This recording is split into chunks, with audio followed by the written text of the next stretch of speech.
Hola, buenos días de nuevo. Espero en primer lugar, como siempre, que todas y todos ustedes se encuentren estupendamente de salud al otro lado de esta pantalla. Bueno, sufriendo, ¿no? Con paciencia y con entereza toda esta situación de confinamiento que se está extendiendo ya demasiado, pero bueno, y con la esperanza de que cada vez ya nos queda menos tiempo para poder recuperar la vida normal o al menos cierta normalidad, ¿no? en nuestra existencia. Bien, hoy me dirijo a ustedes no para desarrollar, como en ocasiones anteriores, un tema completo de historia del arte, sino para hacer una especie de adenda o complemento del segundo tema, que ya preparé en su momento, relativo al arquitecto Antonio Gaudí. Perdón, y es que cuando le presenté el segundo tema a los coordinadores de la Universidad de los Mayores, me comentaron que la última parte, que se dedicaba al comentario del templo expiatorio de la Sagrada Familia, que dada la importancia del monumento era algo que quedaba excesivamente breve, ¿no? Era muy poquito lo que se hablaba de eso, y que quizá fuera interesante establecer una especie de adenda o de complemento a lo que era ese tremendo monumento. Y para hacerlo me recomendaron no dar una clase específica, concreta sobre todo esto, sino el visualizar una serie de vídeos que ellos mismos estuvieron buscando, ¿no? y que han propuesto, de manera que fuera, dado que una imagen vale más que 1000 palabras, que la clase consistiera en la visualización de esos 3 vídeos en el orden que yo les voy a proponer a continuación, aunque pueden verlo, lógicamente, como ustedes deseen, con una breve introducción, una presentación de los contenidos de la misma, para que complete de alguna manera esa información tan rica que estos vídeos proporcionan. Se trata, ya digo, de tres vídeos que se encuentran subidos en YouTube. Yo, en primer lugar, visualizaría uno titulado La Sagrada Familia de Barcelona, Bienvenidos al Templo, que es un vídeo que dura aproximadamente unos 10 minutos, perdón, y que me parece que es una presentación interesante para adentrarse en algunos aspectos fundamentales de la historia del desarrollo constructivo, tanto en vida de Gaudí como después, de lo que va a ser el Templo de la Sagrada Familia hasta la actualidad e incluso después. Porque además ese vídeo, lo interesante es que ofrece parcialmente una parte, ¿no? de su contenido, es una reconstrucción virtual de ese 30% famoso que aún falta por construir. La Sagrada Familia está construida al 70% de lo que era el proyecto inicial de Gaudí, y falta una parte que se piensa finalizar el 2026, que sería el centenario del fallecimiento trágico inesperado, ¿no? Como ya comenté en aquella clase de Antonio Gaudí. Por tanto, es muy interesante ese recorrido que se hace, porque pone de manifiesto cómo todo esto de la Sagrada Familia, ¿no? este tremendo, ¿no? monumento, que es, como saben, uno de los más visitados de España por número de visitantes al año. Creo que solamente la Alhambra de Granada y el Museo del Prado de Madrid están por encima, ¿no? en cuanto al número de visitantes de este monumento. Pues van a ver la interesante historia, ¿no? Desde el momento en que surge un poco para dotar de una iglesia monumental a ese gran proyecto urbanístico que también comenté rápidamente en aquel vídeo sobre Gaudí, que fue el ensanche de Barcelona, conocido también como Plan Cerdá, porque fue un proyecto del arquitecto y urbanista Ildefonso Cerdá, para desarrollar para dar cabida, ¿no? al desarrollo poblacional impresionante que estaba experimentando Barcelona durante esta época de desarrollo industrial de la segunda mitad del siglo XIX, y se crea esta típica ampliación en forma de retículo ordenada con una serie de manzanas rectangulares, ¿no? Ya hablamos como una de estas manzanas había sido aprovechada por el propio Gaudí para crear la Casa Milà, que es uno de los monumentos de referencia del arquitecto catalán, y otra de las manzanas pues será destinada a este templo expiatorio, a este edificio, que por una parte pretendía pues ser un santuario a una de las devociones que estaba de moda en aquel momento, ¿no? Se había puesto durante la segunda mitad del siglo XIX muy en primera línea la devoción a San José, que hasta entonces no había tenido un gran predicamento, ¿no? Dentro de la devoción cristiana, el tema de San José vinculado fundamentalmente con la educación de los niños y de los jóvenes. Y es por eso que se plantea desarrollar en ese gran ensanche, esa ampliación del urbanismo de la ciudad de Barcelona, pues una iglesia que fuera como lugar de culto, lógicamente, para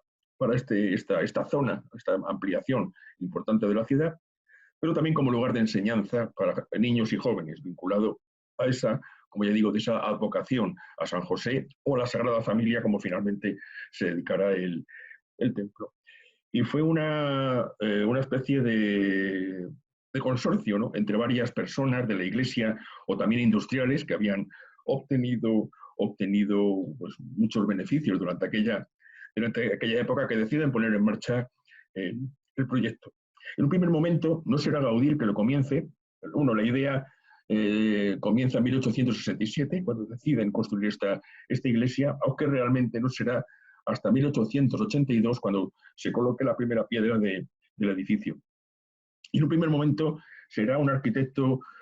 historicista, conocido en aquel momento, aunque luego no pasó a la historia de la arquitectura, que es Francisco de Paula Villar, que era, pues, ya digo, un arquitecto que desarrollaba obras de carácter esencialmente neogótico en el ámbito religioso, y el proyecto era, pues, una catedral, una especie de basílica o catedral neogótica, la idea que se tenía inicialmente. Pero muy pronto, por desavenencias, como verán en el vídeo, lo explica muy bien, desavenencias entre este primer arquitecto y los promotores, se decide que lo retome otro arquitecto, y será la gran oportunidad de nuestro joven Antonio Gaudí, con poco más de 30 años en aquel momento, que asume el proyecto y lo convierte realmente en el proyecto de su vida. Él estará toda su vida, y sobre todo de manera muy intensa en los últimos años, dedicado a ese gran edificio, siendo consciente de que no lo terminaría y que tendría que continuarse en el futuro. En un primer momento, Gaudí lo va a plantear, como su predecesor, el arquitecto anterior, como una obra neogótica, de carácter esencialmente neogótico, que recrea en estilo decimonónico, por así decirlo, las grandes catedrales de la Edad de Oro del gótico europeo, entre el siglo XIII y XV, fundamentalmente. Pero, sin embargo, muy pronto, conforme él va entrando dentro de esa tendencia modernista que le marca el tránsito del siglo XIX al XX, como vimos en aquel tema, él poco a poco va pensando en nuevas posibilidades, mucho más innovadoras. Él, ya hablamos de que era un arquitecto muy inquieto y nunca conforme con la enseñanza y con la práctica académica y convencional, tradicional de aquel momento, ese eclecticismo historicista, ¿no?, que no le convencía demasiado, y va a hacer un planteamiento absolutamente novedoso y muy imaginativo en la línea, ¿no?, de lo que él va a hacer, sobre todo a partir de 1900, planteando un edificio realmente espectacular y fastuoso. Él nos dejó una serie de planos y de maquetas, ya lo verán, que fueron destruidas al final de la Guerra Civil, de lo que él quería hacer, y sobre todo, muy interesante, él planteaba sus edificios religiosos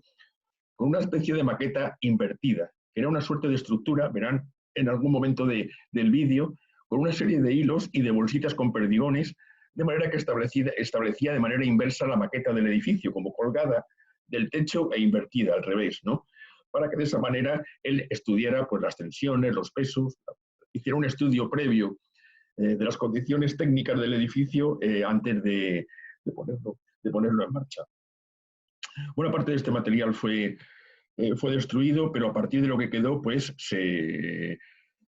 consiguió continuar con el proyecto a través de ayudas permanentes, sobre todo eso después de la muerte trágica del arquitecto, con etapas de parón. Lógicamente la guerra civil se interrumpió todo, con etapas más o menos activas y que se han reactivado sobre todo en las últimas décadas, gracias a las nuevas posibilidades, no solo económicas, sino también técnicas, como van a ver, ¿no?, la posibilidad de nuevas tecnologías y nuevas posibilidades constructivas. Se va a dar un acelerón importante al edificio hasta llegar tal como se encuentra en la actualidad. Y de eso va, por lo que sería el segundo vídeo que vamos a recomendar, que es un vídeo patrocinado por Vodafone, por la empresa Vodafone, de apenas unos 6 minutos, y en el cual unos arquitectos nos hablan precisamente de esas aportaciones que la nueva arquitectura, que la nueva tecnología arquitectónica está permitiendo para cumplir aquellos sueños visionarios de Gaudí y poder completar la obra. Y que él mismo lo anticipó. Él era consciente, en algún momento también de uno de los vídeos se comenta que no vería en vida terminada la obra, y de que podía ser continuada conforme fueran avanzando y se fueran modernizando los sistemas y las tecnologías constructivas. Eso se explica perfectamente de una manera muy más técnica, pero muy ilustrativa de cómo se ha ido aplicando esto para la finalización o el proceso de culminación. Todavía no se ha culminado, pero el proceso casi de finalización del edificio. Se habla también de los plazos que quedan para terminar y de cómo se pretende que para el 2026 esté ya finalizado todo el conjunto, ¿no? Sobre todo teniendo en cuenta lo que falta esencialmente ese 30%, que es, aparte de completar algunas de las fachadas exteriores, ya la nave está terminada, sería fundamentalmente el aspecto exterior de las torres, porque Gaudí diseñó un plan espectacular de 18 torres, con una torre además central dedicada a Jesucristo, porque cada uno de los elementos del edificio, cada una de las partes tiene su simbolismo. Esto también se explica muy bien en el primero de los vídeos. Una torre que alcanzaba los 170 metros, con lo cual será perfectamente visible desde cualquier lugar de Barcelona, lógicamente, y que culmina pues una obra realmente monumental, no solo en su planteamiento, en su concepción, sino en su tamaño también, porque va a ser un edificio realmente grandioso una vez que se finalice. Ya lo es, pero todavía lo va a ser más. Y ahí explican lo que falta, también con gráficos muy ilustrativos de qué partes se tienen que completar, del exterior sobre todo, fundamentalmente, para que termine cumpliendo los deseos de su fundador, y sobre todo cómo han ido de una manera muy sabia manteniendo, a la vez que se realizan las construcciones, la posibilidad de la visita. El hecho de que sea posible compatibilizar las dos cosas, el armonizar con la continuidad de las obras del proceso constructivo, con el hecho de que puedan la gente seguir visitando el edificio o mantener el culto en el interior. Y finalmente, el tercer vídeo, de unos 16 minutos, es el más largo y nosotros pensamos que va a ser el más atractivo, porque no va a haber comentarios, no hay palabras, sino que es sencillamente un documental que se filmó cuando se llevó a cabo la inauguración parcial del edificio de la última fase de construcción hasta ahora, del edificio de la Sagrada Familia en 2010, con presencia del Papa Benedicto como oficiante fundamental de la ceremonia, y cómo se llevó a cabo pues toda una ceremonia de inauguración con un dron que va sobrevolando y va ofreciendo imágenes realmente espectaculares del interior, desde lo alto, de las bóvedas, de los detalles, no tanto internas como externas del edificio, de los elementos esculpidos, ¿no? De toda su riqueza ornamental, que es impresionante, y que es un vídeo no para escuchar, sino para disfrutar. Una vez que conocemos un poquito la historia, las circunstancias, la continuidad, lo que queda por hacer del edificio, es el momento de sentarse a disfrutar de esas imágenes y de cada uno de los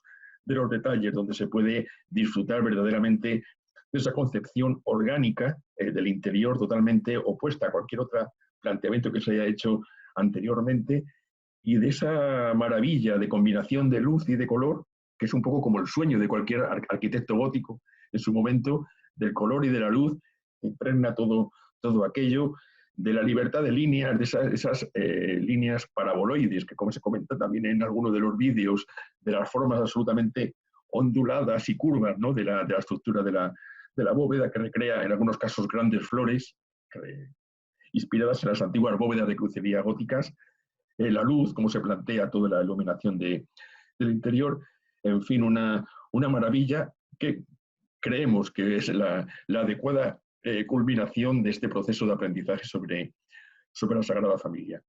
Así que nada más, yo ya me callo para dar paso a los documentales y las imágenes que, insisto, recomiendo en el orden que les he comentado, porque creo que es la mejor forma de progresivamente